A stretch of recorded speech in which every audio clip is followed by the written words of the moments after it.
Está no ar. Let's Talk Podcast, uma iniciativa da NTT Data Brasil que une negócios e inovação. Neste segundo episódio sobre a engenharia do caos, o foco é a implantação do processo. Os primeiros passos, o que se pode observar nesse momento, o engajamento dos squads e como é o Game Day. São alguns dos temas que você ouve a partir de agora neste episódio conduzido pelo Gabriel Silva, Digital Architecture, na NTT Data Brasil. Ele conversa com Fábio Minoru Sakamoto, Manager na NTT Data Brasil, Marcos Lopes Cianci, SRE na NTT Data Brasil e Jeová Pereira Silva, SRE na NTT Data Brasil. Olá, sejam todos muito bem-vindos a mais um episódio de Let's Talk, nosso podcast da NTT Data.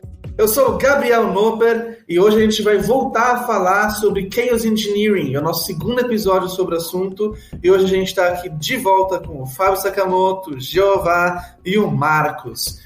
Hoje a gente vai falar especificamente sobre como a gente faz o Chaos Engineering. Então, manda um oi aí, pessoal, como é que vocês estão? Tá tudo bem? Olá, estamos de volta aqui. Estamos de volta, pessoal. Então, já indo um pouco meio direto assim, já joga pra gente um processo assim no dia a dia, como é que a gente funciona, como é que vocês fazem o Chaos Engineering? Vocês conseguem dar um toque? Posso começar falando um pouco da jornada ali, de como que a gente entra no squad. Primeiramente, lógico, a gente tem que marcar um kickoff com a squad, que seria uma reunião com os especialistas da squad, gerência e pessoal do tipo, para explicar para a gente o que tem de infraestrutura, o que tem de observabilidade e o que tem de aplicações. Nisso a gente tenta entender todos os pontos, se é um AWS, se é um OpenShift, ou se já tem observabilidade inclusa, se tem um Grafana, um Prometheus, qualquer coisa do tipo. Realmente para a gente ver se com os experimentos que a gente for executar dentro do ambiente, a gente vai conseguir enxergar aquilo. O primeiro passo seria isso. Após isso a gente já vai fazer, vamos fazer uma segunda reunião, focada em pontos que a gente ficou em dúvida. Normalmente se houve muita dúvida em questão de observabilidade de aplicação, porque eles passam os links para a gente dar uma analisada e ver o que tem incluso ali, o que já tem disponível. Porém, a gente quer ver como que aquilo foi criado, qual que é o tempo de resposta daquilo, se realmente está sendo válido aquela observabilidade, se foi implementado da forma correta. Isso é toda uma análise que a gente faz para estar retornando para a squad e buscando a melhor solução também. E aí, para isso, logo depois do kickoff, vocês devem ter outros passos, né? O que vem depois desse kickoff? Após o kickoff, né, a gente faz umas outras reuniões, né, mas aí já com um embasamento um pouco mais técnico, buscando ali toda a equipe de operações e juntamente com o desenvolvimento para entender melhor ali a infraestrutura e como o Jeová havia dito ali, para verificar se existem mais algumas questões de observabilidade, questões ali sobre SLO, SLI, Error Budget, né, os indicadores. A gente tenta ali, neste momento ali, sanar todas as dúvidas técnicas que vão ser necessárias aí para o próximo passo, que é a criação ali das hipóteses. E esse primeiro passo, como é que vocês chamam ele? Como é que funciona ele? Para vocês descobrirem o que vocês têm que fazer. Tem uns nomes que a gente utiliza dentro do nosso esteira ali. O primeiro passo a gente chama ele de Discovery, que realmente a gente está entendendo o que tem da squad em si, da aplicação em si. Após isso, vamos dizer, após a gente ter entendido tudo que ocorre dentro do squad, se tem observabilidade ou não, a gente já passaria ali para a hipótese, né? Para realmente a gente identificar quais hipóteses a gente pode estar utilizando dentro do ambiente, isso de uma forma que a gente possa ajudar a squad, não só executar por executar. Realmente nossa função ali é identificar problemas e soluções também, né?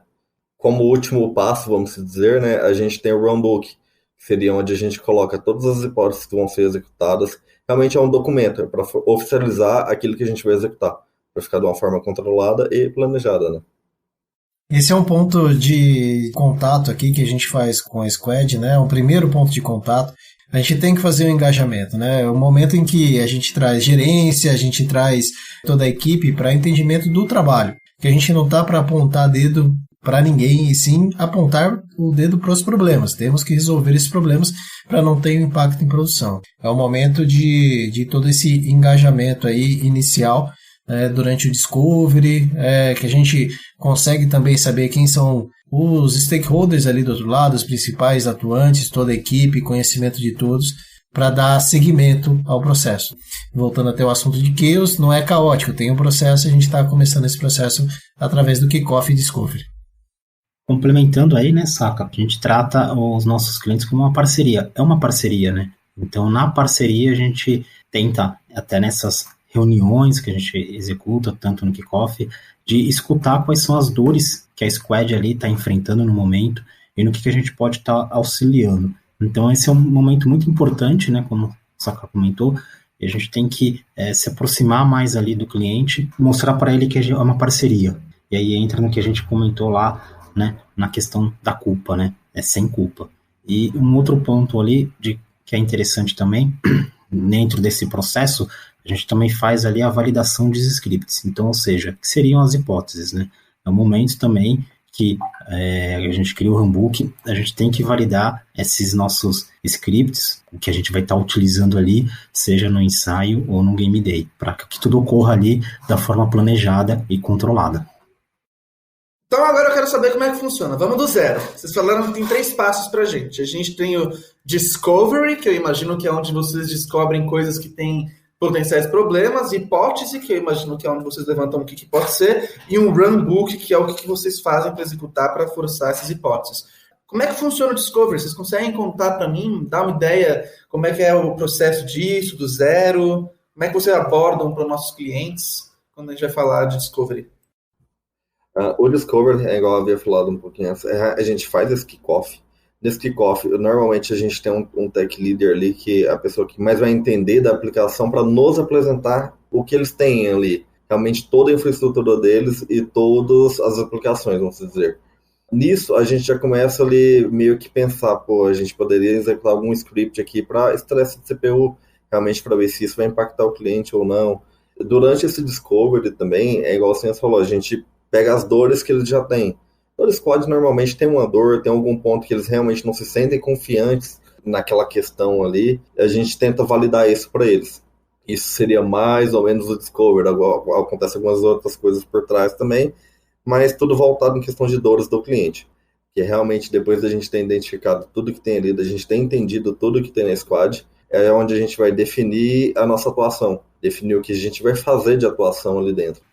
Um outro ponto também, que a gente acaba observando no Discovery, conforme a gente vai fazendo as análises da infraestrutura, verificando, é que a aplicação, o sistema ali, ele tem que ter um requisito, né? Então a gente tem que ter uns requisitos mínimos ali para que a gente possa realmente efetuar, seja um ensaio e o game day. Esses requisitos a gente acaba dentro do Discovery verificando ali a resiliência, se tem, como a gente comentou bastante, observabilidade, a gente tem que verificar os riscos também, capacity, massa de dados, jornada de acessos, tudo isso está dentro desse contexto ali que a gente tem que estar verificando também, que o Discovery acaba trazendo para nós também. Game Day é o dia que acontece os testes, é o dia que acontece a inserção do caos ali para a gente tirar métricas, é isso? Exato. Todo esse processo, né, que a gente executa ali antes desse dia, né, desse Game Day, é exatamente desde o Discover, levantamento das hipóteses e execução do handbook. Tudo isso é um preparativo que a gente faz o ensaio, né, que aí é no ambiente de desenvolvimento, né, dando tudo certo nesse ambiente, realmente a gente vai e executa o Game Day. Como é que a gente trabalha com isso? A gente tem ferramenta para fazer esse Discovery? A gente tem alguma plataforma adequada para isso? Como é que a gente consegue trabalhar nisso? Tem clientes que vão ter ferramentas próprias, outros não. A gente já chegou a fazer execuções com próprios scripts, em PowerShell ou em Python, alguma coisa do tipo. Isso realmente a gente se adequa ali ao cliente em si. E até mesmo a infraestrutura dele, né? Bem legal. Um ponto aqui, que até o Jeová comentou, que é interessante, a gente pode mesclar várias ferramentas de mercado que a gente tem utilizando, junto com nossos scripts. Então, quando a gente está montando ali o nosso cenário, o nosso experimento, a gente contempla outras hipóteses, né? A gente não fica só atrelado a uma única ferramenta de mercado, a uma única solução, a gente consegue ali ampliar o nosso leque ali de atuação.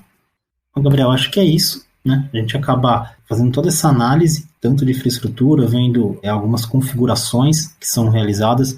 Geralmente, a gente consegue identificar alguns gaps, e esses gaps a gente tem que validar eles com hipóteses, né? Que a gente cria as hipóteses e vai para o ambiente, né?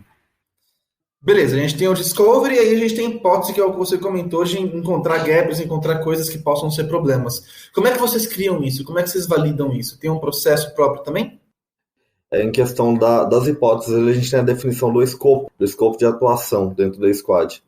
Isso a gente separa meio que em hipóteses de status, hipóteses de rede, seguindo de uma forma gradual. Eu acho que para a gente sempre entender melhor sobre a aplicação do início ali, a gente vai fazendo de uma forma gradual essas hipóteses. Seria o quê? Eu vou executar um CPU ou uma memória para ver qual que é o comportamento do sistema, qual que é o comportamento da rede, para depois a gente ir graduando isso. Seria um pouco de definição do escopo. Quando a gente fala de hipóteses, a gente já tem uma base formada, dado as nossas experiências aí, a gente busca dessa base os modelos que a gente já aplicou. Então, dependendo do contexto em que a gente tenha algumas ferramentas ou necessidades identificadas ali no Discovery, a gente traz aí para a visão da nossa base, né, do nosso repositório de hipóteses, aquelas que são mais adequadas, tá? Então a gente não sai do zero, né, gerando hipóteses da nossa cabeça. A gente aproveita bastante do BIRUS aí, né, do nosso modelo aqui, dos repositórios com as experiências, para acelerar esse ponto de encaixe, quais são os melhores testes e experimentos que a gente vai fazer durante o Game Day. Então, o ideal para que você está começando, eu não tenho ainda, quero começar um Game Day, quero iniciar a criação de hipóteses, a gente aconselha você a começar com hipóteses ali com base de ataques, né, de CPU, de memória, e aos poucos você vai aumentando esse seu leque. E aí você vai aumentando ali o seu raio de atuação. Foi o que a gente comentou lá no outro podcast, né, no primeiro. Você tem que delimitar aquilo. Então, sempre de forma controlada, num raio menor, eu vou executando. Então, eu vou injetar, por exemplo, uma falha de CPU de 70% para identificar por um período de 60 segundos, por exemplo, e eu quero ver como se comporta.